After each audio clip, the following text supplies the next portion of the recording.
환영합니다. 우리 앞뒤 좌우 바라보시면서 이렇게 인사하면 좋겠습니다. 제가 미는 인사말인데요. 우리 이렇게 인사하면 좋겠습니다. 한 주간 정말로 보고 싶었습니다. 이렇게 인사하면 좋겠습니다. 네. 네네. 진심이시죠? 예, 우리 다시 한번 그 진심의 마음을 좀 표현하시면서 입술로만 마시고 표현하시면서 다시 한번 진심으로 보고 싶었습니다. 이렇게 인사하시죠. 진심으로 뵙고 싶었습니다. 예, 반갑습니다. 오늘 봉독해 주신 골로새서 4장 10절부터 11절까지의 말씀을 본문으로 위로자라는 제목으로 함께 은혜 나누기 원합니다. 요즘 제가 주성이, 주원이, 이은이 말고 아무도 모르게 키우는 것이 하나 더 생겼습니다. 네, 이것의 장점은 매일 밥을 줄 필요가 없고 똥 치울 일도 없습니다. 말썽도 안 피우고 또 안 씻겨도 그만입니다. 또 강아지처럼 산책시켜달라고 조르지도 않습니다. 뿐만 아니라 나이가 들어 무지개 다리를 건너갈 일 없이 언제나 제 옆에 있습니다. 별다른 관리를 하지 않아도 평생토록 함께할 수 있는 장점이 아주 많은 친구입니다. 과연 제가 무엇을 키우고 있을까요? 바로 요거를 키우고 있습니다.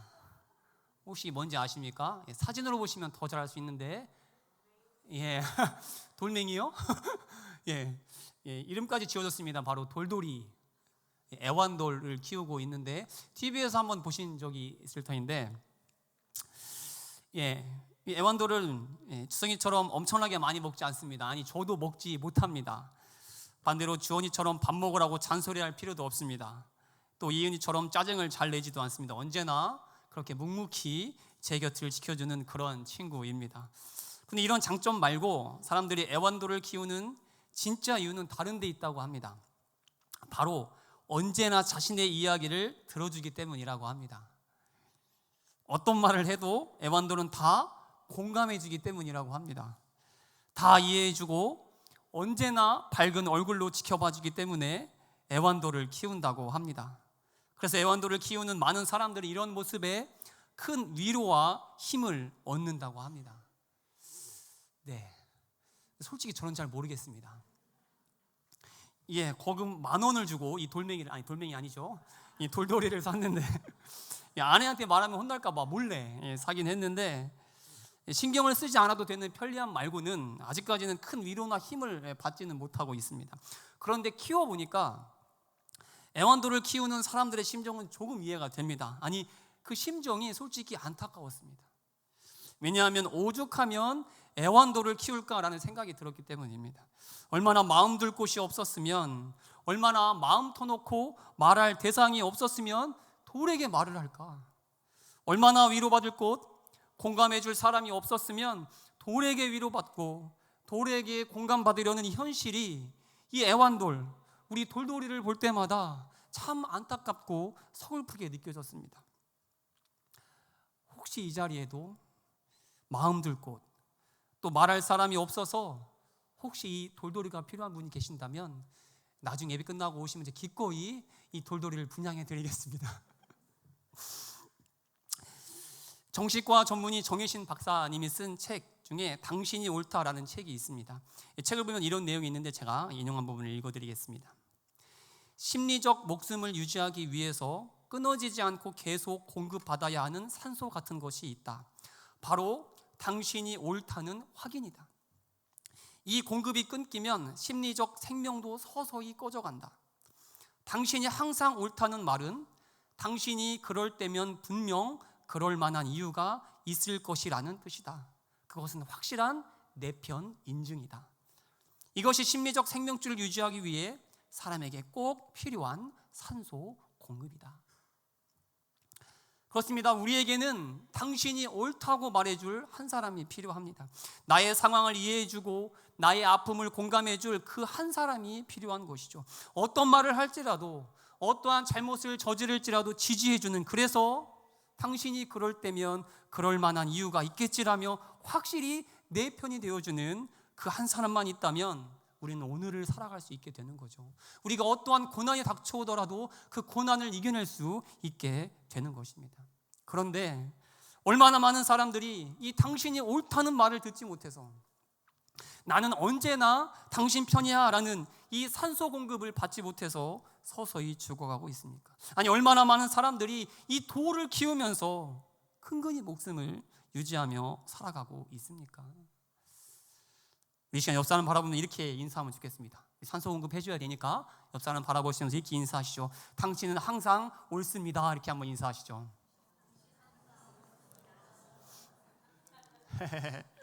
다시 한번 인사하시죠. 제가 당신의 편이 되어드리겠습니다. 이렇게 한번 인사하시죠. 아니, 다시 중요한 거 놓쳤습니다. 중요한 단어 하나 빠졌는데 언제나라는 말이 빠졌습니다. 이게 제일 중요한 말입니다. 다시 한번 인사하시죠. 제가 언제나 당신의 편이 되어드리겠습니다. 다시 한번 인사하시죠. 언제나입니다. 언제나. 오늘 우리가 봉독한 본문의 주인공 역시 누구보다 힘든 시간을 보냈습니다. 말로 다 할 수 없을 정도로 고통의 시간을 보냈습니다. 고린도후서 11장 23절부터 사도 바울이 어떠한 고난을 받았는지를 자세히 기록하고 있는데 제가 천천히 봉독해 드리겠습니다. 내가 수고를 넘치도록 하고 옥에 갇히기도 더 많이 하고 매도 수없이 맞고 여러 번 죽을 뻔하였으니 유대인들에게 40에 하나가만 매를 5번 맞았으며 3번 태장으로 맞고 1번 돌로 맞고 3번 파선하고 일주일을 깊은 바다에서 지냈으며 여러 번 여행하면서 강의 위험과 강도의 위험과 동족의 위험과 이방인의 위험과 시내의 위험과 광야의 위험과 바다의 위험과 거짓 형제 중에 위험을 당하고 또 수고하며 애쓰고 여러 번 자지 못하고 줄이며 목마르고 여러 번 굶고 춥고 헐벗었노라. 누군가에게는 평생 한 번 있을까 말까 한 일이 사도 바울에게는 마치 일상적인 일처럼 일어났습니다. 과연 이런 고난 속에서 어떻게 살아남을 수 있었을까 싶기도 합니다. 그런데 사도 바울의 고난은 단지 육체적인 고난만이 아니었습니다. 고린도전서 2장 3절에서 사도 바울은 또 이렇게 고백합니다. 제가 봉독합니다. 내가 너희 가운데 거할 때에 약하고 두려워하고 심히 떨었노라. 사도 바울은 복음을 전하는 사역을 하는 동안 약했고 두려워했고 그래서 심히 떨었다고 합니다. 이 증상을 오늘날 버전으로 바꾸어 말하면 사도 바울은 우울증에 시달리다 못해 아마 공황장애까지 걸렸다고, 그렇게 말해도 과언이 아닐 정도로 심각한 정신적 스트레스를 받았던 것으로 볼 수 있습니다. 그런데 이러한 사도 바울이 이 모진 고난에도 불구하고 감당할 수 없는 외로움, 두려움, 불안, 염려로 우울증과 공황장애에 시달렸음에도 불구하고 그는 어떻게 했습니까? 우리가 잘 알다시피 사도 바울은 포기하지 않았습니다. 또 낙심하지도 않았습니다. 자신의 처지를 원망하지도 않았습니다. 오히려 그는 자신의 약함을 자랑했고 자신의 고난을 유의라고 말했습니다. 그 모든 고난의 시간을 감사했고 심지어 기뻐했고 기뻐하라고 권면했습니다. 어떻게 그럴 수 있었을까요? 어떻게 그 모든 고난과 고통을 이겨낼 수 있었을까요? 그래서 흔들림 없이 자신의 사명을 끝까지 감당할 수 있었을까요? 오늘 본문의 말씀 10절과 11절을 다 함께 한 목소리로 다시 한번 봉독하겠습니다. 자, 다 함께 시작.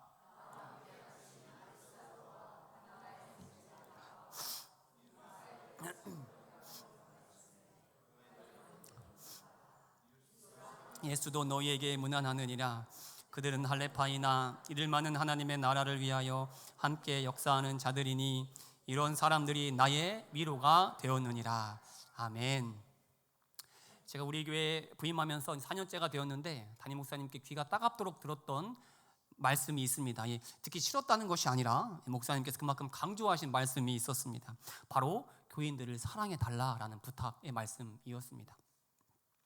너무나 사랑스러운 우리 교인들을 교역자들도 같은 마음으로 사랑해주고 또 사랑의 마음으로 섬겨주면 좋겠다고 매년 시무 예배할 때마다, 그리고 또 교역자 회의로 모여서 또 논의할 때마다 틈틈이 목사님께서 강조하며 말씀하셨습니다. 그러면서 지금 함께하는 성도님들은 가장 힘든 시기를 함께 해온 분들로 다 힘들다고 떠날 때에, 심지어 어떤 사람은 교회가 곧 망할 거라고 저주하며 떠날 때에 그 자리를 지켜준 분들이니, 아니 힘써 교회를 섬겨온 분들이니 너무나 사랑스러운 성도님들을 마음 다해 섬겨달라고 늘 말씀하셨습니다.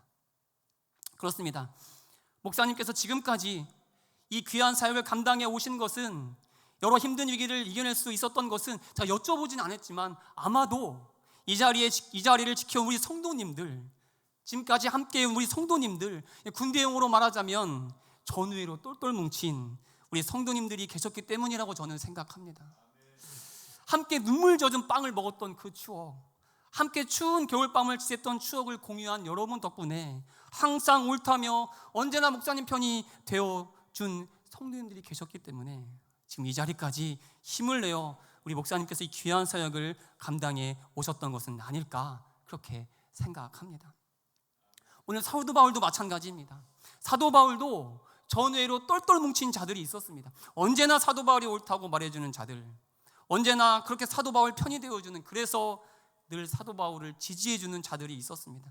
심지어 그 길이 고난의 길일지라도, 아니 죽음의 길일지라도 함께하는 동지들이 있었습니다. 바로 오늘 본문에 아리스다고와 마가, 그리고 유스도라 하는 예수가 바로 그러한 자들이었습니다.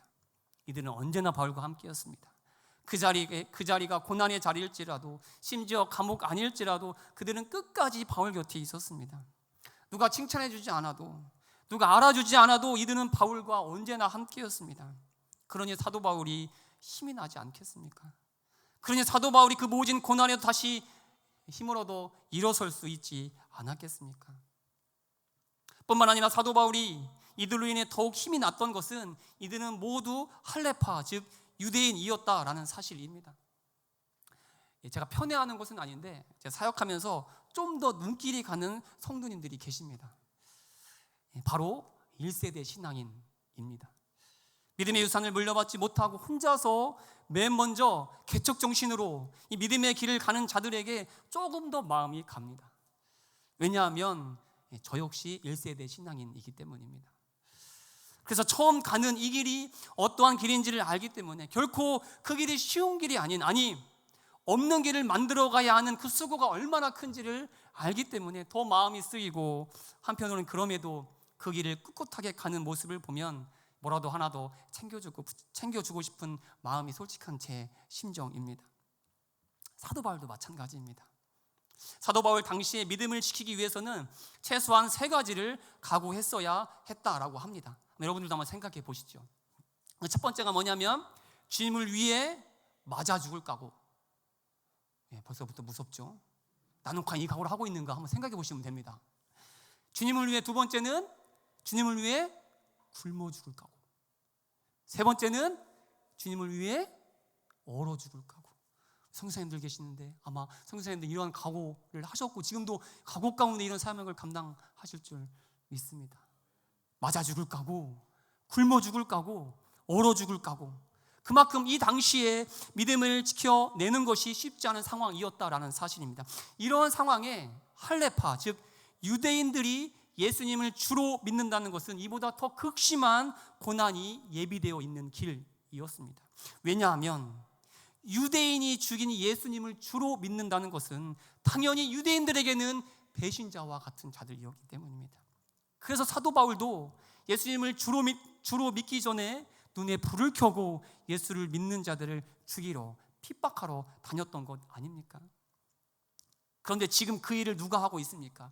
예수님을 주로 믿고 또한 그 예수님을 전하는 그 일, 생명을 건 믿음의 길을 누가 걸어가고 있습니까? 할레파인, 유대인인 아리스다고, 마가, 그리고 유스도가 그 믿음의 길을 가고 있는 것입니다. 사도 바울은 누구보다 이들이 걸어온 길을 잘 알고 있었습니다. 그리고 그들이 걸어갈 길도, 그들이 앞으로 또 어떠한 가시밭길을 걸어가야 하는지도 다 보였습니다. 그 길이 얼마나 험하고 위험한 길인지도 다 알았습니다. 왜냐하면 사도 바울 역시 유대인이었고 그들이 걸어온 길을 본인 역시 걸어왔기 때문입니다. 그러니 그럼에도 하나님 나라를 위하여 섬기는 그들의 모습, 극심한 고난 중에도 성실하게 믿음의 길을 걸어가는 그들의 모습을 보며 어찌 대견스럽지 않겠습니까? 그리고 그 모습에 어찌 큰 위로와 힘을 받지 않을 수 있겠습니까? 그렇습니다. 사도 바울은 고난의 자리에서도 함께했던 이 믿음의 동역자들 아리스다고, 마가, 유스도가 있었기에 그 모진 고난을 이겨낼 수 있었습니다. 사도 바울은 본인이 갔던 그 길을 묵묵히 따라오는 동역자들이 있었기에 다시 일어설 수 있었던 것입니다.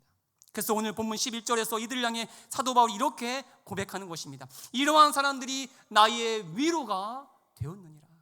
아리스다고 마가 유스도가 나의 힘이 되었느니라. 저는 우리가 서로를 향해 이렇게 고백하는 교회가 되길 축복합니다. 담임 목사님께서 이 자리에 계신 성도님들을 향해 여러분이 나의 위로가 되었습니다 라고 고백하시는 것처럼, 그리고 사도 바울이 아리스다고와 마가와 유스도를 향해 이러한 자들 덕분에 내가 힘을 얻었다라고 고백했던 것처럼, 우리도 서로를 바라보면서 장로님 덕분에, 권사님 덕분에, 집사님 덕분에, 우리 사랑하는 손노님 덕분에 제가 큰 위로를 얻었습니다, 제가 큰 힘을 얻었습니다라고 고백할 수 있길 간절히 소원합니다. 연습 한번 해보시죠. 서로 바라보시면서 손노님 덕분에 제가 큰 위로를 얻었습니다 이렇게 한번 인사해 보시죠.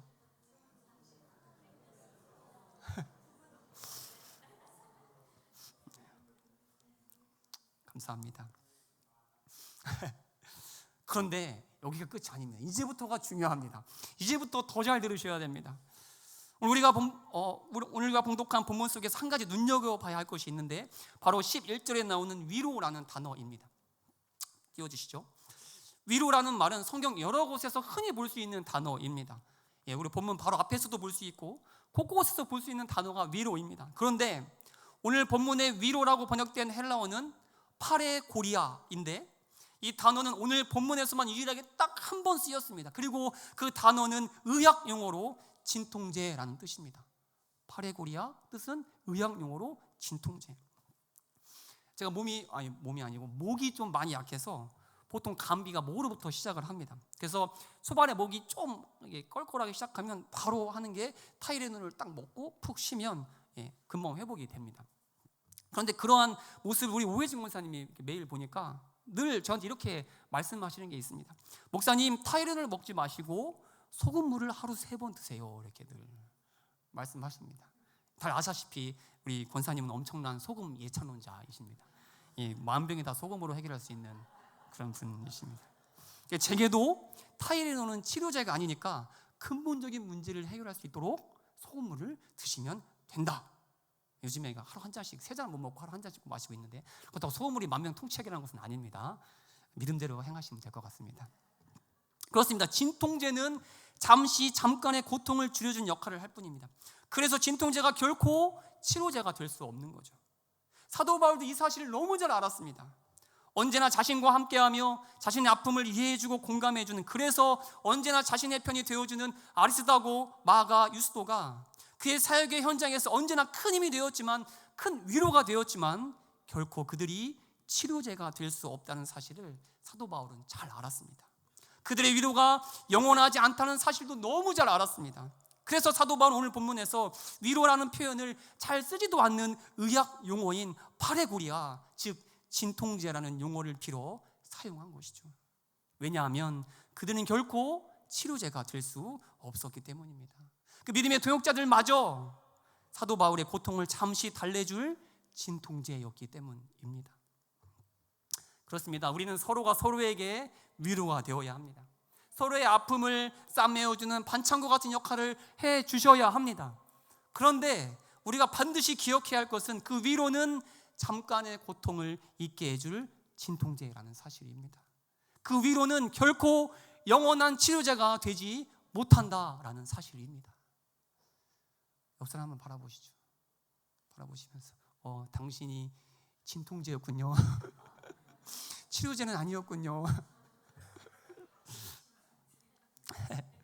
그렇다면 사도 바울이 기대하는 영원한 위로자, 잠깐의 고통을 위한 진통제가 아니라 우리의 아픔을, 우리의 고통을 근본적으로 치료해 주실 수 있는, 우리 오해진 권사님의 표현대로 말하자면 소금물과도 같은 우리의 영원한 치료제, 과연 누구겠습니까? 우리 고린도 후서 1장 3절과 4절 말씀을 우리 다 함께 한 목소리로 봉독하겠습니다. 시작.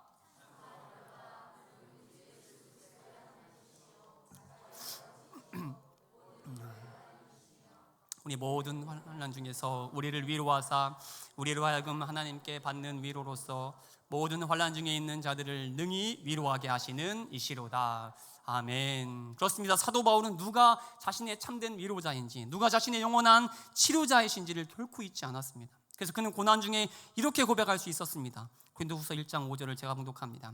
그리스도의 고난이 우리에게 넘친 것 같이 우리가 받는 위로도 그리스도로 말미암아 넘치는도다. 그렇습니다. 사도 바울이 넘치는 고난 중에 그럼에도 주어진 길을 걸어갈 수 있었던 것은, 고난 중에 다시 일어설 수 있었던 것은 그리스도로 말미암아 이 넘치는 위로, 하나님의 영원하고도 변하지 않는 그리고 끊임없는 위로가 있었기 때문입니다. 영원한 위로자, 모든 아픔의 치료자이신 하나님께서 사도 바울과 언제나 함께였기 때문입니다. 그렇게 넘치는 고난보다 더 넘치는 위로로 하나님께서 사도 바울을 일으켜 세워주셨기 때문입니다. 우리도 잠깐의 고통을 잊게 해주는 진통제에 의지하는 삶이 아니라 우리의 영원한 위로자, 우리의 영원한 치료자 되시는 하나님만 의지하는 우리 모두가 될 수 있길 온마음 다해 축복합니다. 말씀을 준비하면서 한 편의 시를 알게 되었습니다. 한 번쯤 들어보신 분들 계실 텐데, 정채봉 시인의 엄마가 휴가를 나온다면 이라는 시입니다. 저의 낭낭한 목소리로 천천히 낭송해 드리겠습니다. 엄마가 휴가를 나온다면, 정채봉, 하늘나라에 가 계신 엄마가 하루 휴가를 얻어 오신다면, 아니 반나절 반 시간도 안 된다면 단 5분, 그래 5분만 온대도 나는 원이 없겠다. 얼른 엄마 품속에 들어가 엄마와 눈맞춤을 하고 젖가슴을 만지고, 그리고 한 번만이라도 엄마하고 소리내어 불러보고, 숨겨놓은 세상사 중 딱 한 가지 억울했던 그 일을 일러 바치고 엉엉 울겠다. 이 시가 참 공감이 되는 것은 우리의 삶 속에 가장 큰 위로자, 가장 큰 힘이 되는 분이 바로 부모님, 아버지들에겐 좀 죄송한데 그것도 어머니의 품이기 때문 아닐까요? 그래서 시인도 그 품이 그리워 돌아가신 어머니가 잠깐이라도 휴가 나오시길, 그렇게 이루어질 수 없는 소망을 품는 것 아닙니까? 말씀을 묵상하고 준비하는데 이 시가 가슴 사무치게 다가올 것 같은 성도님들이 떠올랐습니다. 엄마하고 불러도 그 대답을 들을 수 없는, 세상사 억울한 일로 바칠 그 품, 아니 아무 말 없이 그냥 안겨 엉엉 울고픈 그 품이 없어서 더 가슴 시린 5월을 보내고 있을 성도님들이 말씀을 준비하는 내내 떠올랐습니다. 그리고 평생토록 누군가의 버팀목으로, 누군가의 그늘막으로, 그렇게 누군가의 위로자로 살아오시느라 정작 자신의 몸과 마음을 돌보지 못했던 성도님들도 떠올랐습니다. 그들에게도 때로는 엄마의 품이 필요할 텐데, 그들에게도 때로는 자신의 억울한 마음을, 힘든 마음을 터놓고 한없이 울고 싶은 너그러운 그 품이 그리울 텐데, 이러한 생각이 들자 아직은 기댈 수 있는 아빠의 품이 있고 모든 것을 품어주는 엄마의 품이 있다는 것에 괜히 죄송한 마음까지도 들었습니다. 그런데 한편으로는 그래서 오늘 사도 바울의 고백이 더 간절히 다가왔습니다. 그래서 오늘 사도 바울의 이 고백을 말씀을 들으시는 모두가 꼭 마음에 새길 수 있기를 간절히 기도했습니다. 사도 바울이 오늘 본문을 통해 고백하는 것이 무엇입니까? 오늘 힘겹게 살아가는 우리에게 전하는 메시지가 무엇입니까? 이 세상의 모든 것들은 다 진통제일 뿐이다. 죽을 자리에 함께하는 친구도, 언제나 내 편이 되어준다는 그 친구도, 함께 고통의 자리에서 울어주는 친구도, 심지어 어떤 풍파에도 견뎌줄 것 같은 아빠의 어깨도, 나의 모든 하소연을 다 받아줄 것 같은 엄마의 품도 결국 진통제일 뿐 우리의 치료제가 되지는 못한다. 그러니 우리가 해야 할 것이 무엇입니까? 그러니 우리가 바라보아야 할 것이 무엇입니까? 우리의 넘치는 고난도 능히 다 덮고도 남으실, 어떤 고난이 닥쳐오더라도 결코 우리를 떠나지 않으실 영원한 위로자 되시는, 영원한 치료자 되시는 우리 하나님 아버지를 의지하며 살아가는 것, 그 하나님의 얼굴만 구하며 그 하나님만 바라보며 살아가는 것, 그것이 오늘 우리가 해야 할 일 아니겠습니까? 그래서 우리 자녀들에게, 우리의 소중한 다음 세대에게 이 세상의 모든 것은 다 진통제라는 사실을, 심지어 아빠 엄마인 우리까지도, 또 세상에서 좋다고 말하는 그 모든 것들도 하나도 빠짐없이 다 잠깐의 고통을 잊게 해줄 진통제에 불과하다는 사실을 우리의 삶으로 가르칠 수 있어야 하는 것입니다. 오늘은 어버이 주일입니다. 저도 아버지가 되어보니 부모의 짐이 얼마나 무거운지를 실감합니다. 예전에 드라마에서 나왔던 이 대사가 있는데요, 아빠가 처음이라 미안해 라는 말 들어보셨죠? 이 말이 격하게 공감될 만큼 매일매일 아이들을 대할 때마다 좋은 아빠이지 못해서 자녀들에게 언제나 미안한 마음이 한가득입니다. 늘 최 목사님께 제가 하는 말이 이 셋은 꼭 낳아야 된다고. 계속 아이 셋 낳을 때까지 부추길 생각인데, 근데 솔직한 제 심정은 하나면 충분하다라고 말하고 싶습니다. 하나면 됐다. 둘, 셋 힘들다. 그런데 그럼에도 우리가 이 길을 갈 수 있는 이유가 무엇입니까? 그럼에도 최 목사님이 꼭 아이 셋을 낳아야 하는 이유가 무엇입니까? 한 가정을 세우는 일뿐만 아니라 건강한 교회를 세워가는 일, 하나님 없다고 말하는 세상에서 믿음을 지키며 살아가는 이 모든 일, 그럼에도 그 모든 일들을 감당하게 하는 힘이, 때로는 실수하고 그래서 넘어질지라도, 좋은 아빠이지 못해서 미안하고 좋은 엄마이지 못해서 미안할지라도 다시 힘내라고, 잘할 수 있다고, 좋은 엄마 아빠가 될 수 있다고 응원하는 그 위로가, 그 격려가 하늘로부터 끊임없이 변함없이 영원히 우리에게 부어지기 때문 아닙니까? 그 힘이, 그 위로가 우리를 다시 일으켜 세워주기 때문 아닙니까? 이 시간 다시 한번 고린도후서 1장 5절의 말씀을 다 함께 한 목소리로 봉독하시겠습니다. 다 함께 봉독합니다. 시작. 그리스도의 고난이 우리에게 넘친 것 같이 우리가 받는 위로도 그리스도로 말미암아 넘치는도다. 아멘.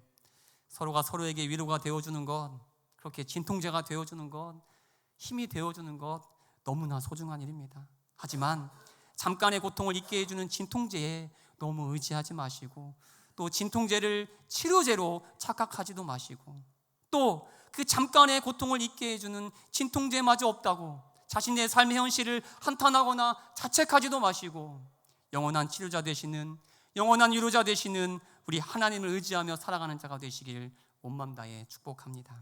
그래서 그 하나님을 우리의 자녀들에게, 우리의 다음 세대들에게 온전히 전하는 우리 기흥지구촌교회 모든 성도님들이 되시길, 모든 믿음의 가정이 되기를 온맘 다해 축복합니다. 함께 기도하시겠습니다.